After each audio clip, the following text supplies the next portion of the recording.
Halo umat terkasih, aku Agnes. Aku Grace. Kembali lagi di Serase, Serba-serbi Katekese.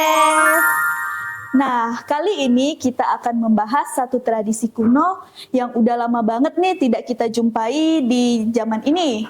Wah, apa sih itu tradisinya Kak Agnes? Kita akan membahas tradisi Epifani. Epifani, teman-teman tahu nggak Epifani itu apa? Kak Agnes tahu. Epifani yaitu hari raya penampakan Tuhan. Nah, untuk cerita lebih lanjutnya kita dengarkan Pastor Jensi. Halo semuanya umat yang terkasih, saya Pastor Donatus Jensi CDD, Kepala Paroki Santo Agustinus Sungai Raya. Hari ini kita akan berbincang mengenai sekitar Epifani dan tradisi kapur berkat. Epifani dari kata bahasa Yunani, Epifania atau Epifanea, artinya penampakan atau perwujudan. Ya.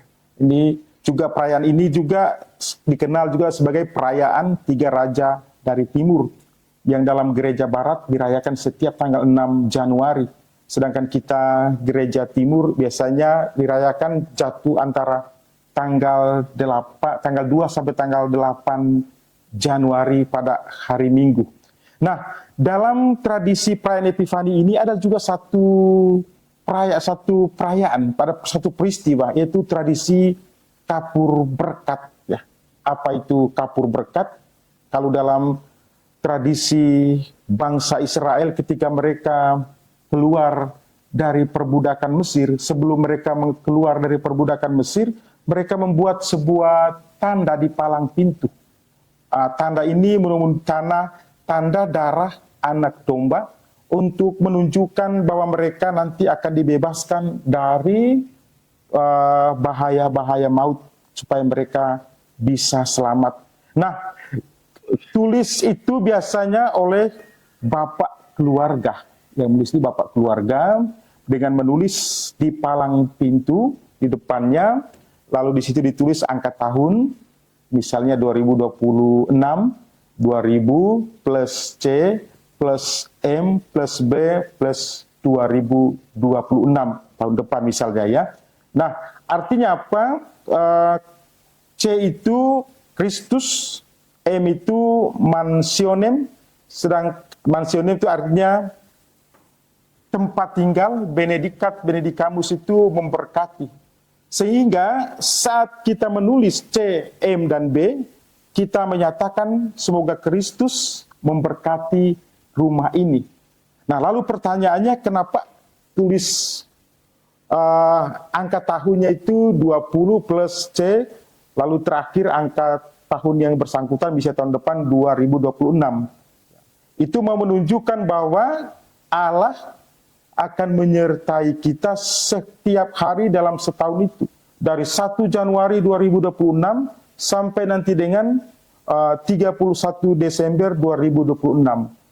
Jadi Allah menyertai kita itu bukan hanya di awal atau di akhir, tetapi setiap hari dalam sepanjang tahun. Maka 20 plus C plus M plus B plus 26 di tahun depan. Itu artinya. Nah, tradisi ini juga mengingatkan kita akan pengalaman bangsa Israel ya, keluar dari Mesir. Lalu mereka ditandai dengan darah anak domba agar mereka diselamatkan dari maut. Ya. Nah, pesannya untuk kita dari perayaan ini sebenarnya adalah memberitahukan kepada kita bahwa Kristus yang lahir, hadir dalam keluarga kita, diharapkan menyertai kita bersama dengan seisi rumah kita. Sehingga keluarga kita itu menjadi keluarga yang selalu membawa atau sumber berkat, sumber sukacita bagi sesama ya. Nah, yang menulis kapur itu biasanya keluarga, satu keluarga, bapak rumah tangga menulis, lalu disertai dengan doa, ada panduan doa.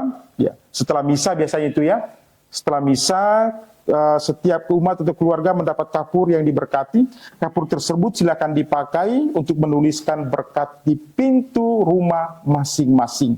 Ada doa panduannya, biasanya dibagikan dengan kapur bersamaan, lalu berkumpul bersama serumah, lakukan doa bersama di depan pintu masuk, sebelum Anda menulis berkat di pintu rumah. Jadi itu cara kita melakukan hal ini. Maka harapannya ini bukan hanya seremonial perayaan ini, tetapi juga perayaan ini sungguh menjadikan rumah kita sebagai rumah yang selalu sumber berkat dan sumber sukacita bagi sesama. Itu aja, Tuhan memberkati.